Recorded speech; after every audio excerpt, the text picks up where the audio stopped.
बच्चों एवं साथियों, आज मैं शिक्षा शास्त्र यानी कि एजुकेशन सब्जेक्ट विषय के बारे में कुछ विचार, कुछ अनुभव साझा करना चाहता हूँ।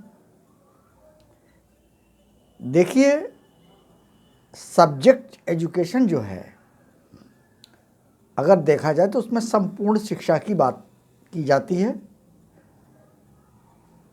ये विषय मनुष्य के जीवन में सकारात्मक चेतना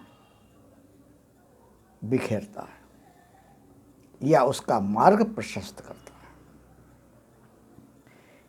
ये निर्माण की बात करता है। ये विषय, इसको विषयों का विषयों जो अदर सब्जेक्ट्स हैं सभी इम्पोर्टेंट है, उनका विषय मानना चाहिए, क्योंकि इसमें फिलॉसफी, समाज विज्ञान, मानवता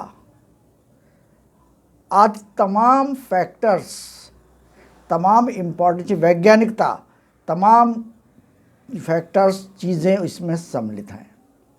देखिए, आप कोई भी विषय पढ़ रहे हैं, अगर उसमें ह्यूमैनिटी की बात नहीं की जाती है, निरे विषय की बात की जाती है, चाहे कोई सब्जेक्ट हो, इम्पोर्टेंट सभी सब्जेक्ट हैं, महत्वपूर्ण सभी सब्जेक्ट हैं, लेकिन उनका महत्व कहाँ तक है? इस भौतिक शरीर को आराम प्रदान करने तक। चाहे टेक्नोलॉजी की बात हो, साइंस के नियम ही टेक्नोलॉजी की नींव रखते हैं, ठीक है। तो एजुकेशन सब्जेक्ट जो है वो हमको इंगित करता है, हमें बताता है, हमारा मार्ग प्रशस्त करता है कि हमें बहुत ही संजीदा होकर जो बेसिक क्वालिफिकेशंस हैं, नीड्स जो नेचर ने हमको दी हैं, आदेश, उनको हम पूरा करें। ये हमारी एजुकेशन या शिक्षा शास्त्र बताता है। इसको एक विषय के रूप में नहीं पढ़ा जा सकता है। इसमें दर्शन, जैसे मैंने पहले बताया, शामिल है, इसमें समाज व्यवस्थाएं शामिल हैं, इसमें सांस्कृतिक मूल्य शामिल हैं, इसमें राजनीतिक मूल्य शामिल हैं, इसमें हमारी टेक्नोलॉजी और साइंस टेक्नोलॉजी शामिल है।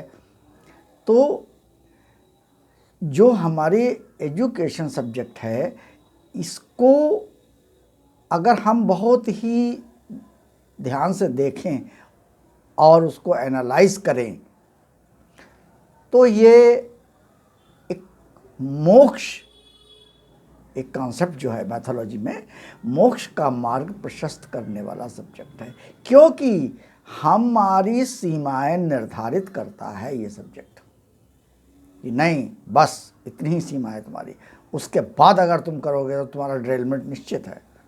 मतलब अगर हम उसमें जाएं, स्पिरिचुअलिटी में जाएं, या आप पैरा साइंस कहीं पर जाएं, तो हमको अनुभव होगा कि ये जीवन बहुत मुश्किल से मिला है मनुष्य का। ऐसे नहीं कि मतलब नेचर का कोई नियम फालतू का नहीं होता है, ना नेचर किसी चीज़ का निर्माण या विध्वंस बेकार में कर देती है यूजलेस तरीके से, उसका एक नियम है। तो इन सब चीज़ों का जो सम्मिलित खाका बनता है वो सब्जेक्ट एजुकेशन में बनता है। आप सारे सब्जेक्ट पढ़िए, उसकी एक सीमा है, बस इसके बाद नई रिसर्च की तलाश हो जाती है। एजुकेशन में नई रिसर्च तब तलाश होती है, या नई रिसर्च की तरफ या नया चीज़ की तरफ तब झुकते हैं जब हम सकारात्मक सोच खो देते हैं या व्यवस्था हमारी गड़बड़ हो जाती है। हमको इस सब्जेक्ट को एक अनिवार्य सब्जेक्ट के रूप में, जो कि सभी सब्जेक्ट्स आप पढ़ते हैं, बीए में, एमए में, रिसर्च वगैरह करते हैं, सभी सब्जेक्ट पढ़ते हैं, तो जैसे नहीं लोग मॉरल साइंस पढ़ते हैं, तो मॉरल साइंस की तरह इस एजुकेशन को एक अनिवार्य सब्जेक्ट के रूप में हमको प्रेफर करना चाहिए, लागू करना चाहिए। देखिए, हमारी जो शिक्षा नीतियाँ बनती हैं बेहतरी के लिए बनती हैं, सब अच्छे के लिए बनी है, लेकिन हम क्या करते हैं, अपनी तमाम तरीके की नीड्स चाहे हों या ना हों, कुछ छिपी हुई हैं, कुछ बैर छुपी हुई हैं, उनको पूरा करने के लिए हम अपने ज्ञान का दुरुपयोग करने लगते हैं। अपनी जानकारियों, ज्ञान तो नहीं, ज्ञान तो बहुत बड़ी चीज़ है, अपनी जानकारियों, सब विषय रूपी जानकारियों का दुरुपयोग करने लगते हैं। शिक्षा शास्त्र इस पर ब्रेक लगाता है, कम से कम इतना कि हमें ये तो बता देता है कि ये काम आप गलत कर रहे हैं, इससे आपको परेशानी हो सकती है। नो डाउट शिक्षा संपूर्ण जीवन चलने वाली एक प्रक्रिया है, ये सभी लोग जानते हैं, लेकिन इसके मर्म को आत्मसात बिरले ही कर पाते हैं।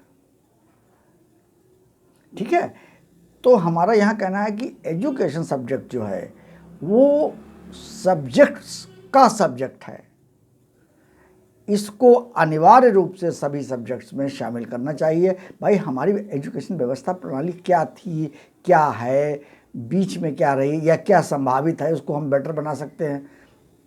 तो बेटर बनाने के लिए ये ज़रूरी नहीं है कि आपके पास कागज़ के टुकड़े कितने हैं। बेटर बनाने के लिए यह है कि हमारी मानसिकता कितनी विकसित हुई है। ठीक है, हम ऐसा नहीं है कि हम अगर कोई विज्ञान का विषय पढ़ रहे हैं या गणित का विषय कोई पढ़ रहे हैं तो हम बहुत बड़े ज्ञानी या वो हो गए, ऐसा नहीं है।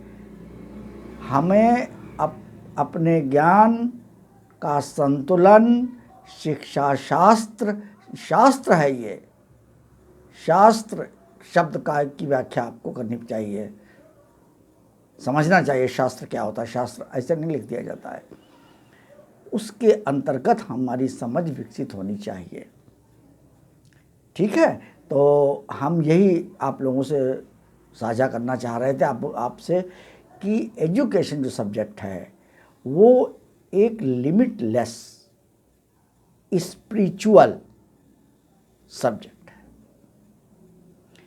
इसको अनिवार्य सब्जेक्ट के रूप में प्रत्येक मानविकी विषय चाहे विज्ञान के हो, चाहे टेक्नोलॉजी हो, सभी में शामिल करना चाहिए। ठीक है, क्योंकि ये जीवन का मार्ग निर्माण की ओर ले जाती है शिक्षा। इस शिक्षा शास्त्र कह सकते हैं इसको, इसमें विध्वंस कहीं नहीं। जो विसंगतियां हम लोगों के सामने आ जाती हैं, चाहे वो विज्ञान के क्षेत्र की हों या सांस्कृतिक, चारित्रिक, आर्थिक क्षेत्र के हों, विसंगतियों की बात कर रहा हूँ मैं, उसके पीछे कारण है कि हमने शिक्षा को समझा ही नहीं है। हमने उस विषय को समझ के अपना जीना शुरू कर दिया और सवार हो गए इंद्रियों के रथ पर, इंद्रियों घोड़े उनको खींच रहे हैं। शिक्षा शास्त्र इस चीज़ पर हमको समझाता है कि नहीं, ऐसा नहीं करना है। हमारा जीवन इतना सस्ता नहीं है कि मात्र कुछ विषय ही उसको खराब कर दें, क्योंकि सृष्टि निर्माता नेचर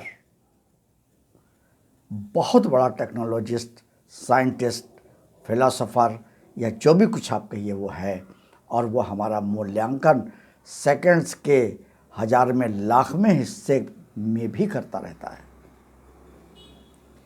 तो हमारा जो कहने का तात्पर्य था, शेयरिंग तात्पर्य था कि एजुकेशन जो शिक्षा शास्त्र है, इसको प्रत्येक विषय में, फिर कहूँगा मैं, इसको प्रत्येक विषय में एक जिस्ट के रूप में, अनिवार्य विषय के रूप में सम्मिलित करना चाहिए। ऐसा नहीं है कि ये कैरियर प्रदान नहीं करता है। भौतिक जगत में, मेटलास्टिक वर्ल्ड में ये कैरियर भी देता है, अर्निंग भी देता है, सब कुछ है, लेकिन ये निर्माण का मार्ग ही केवल केवल केवल ओनली निर्माण का मार्ग, सकारात्मक मार्ग, पॉजिटिव व्यू ऑफ लाइफ ही प्रदान करता है। ठीक है, थैंक यू।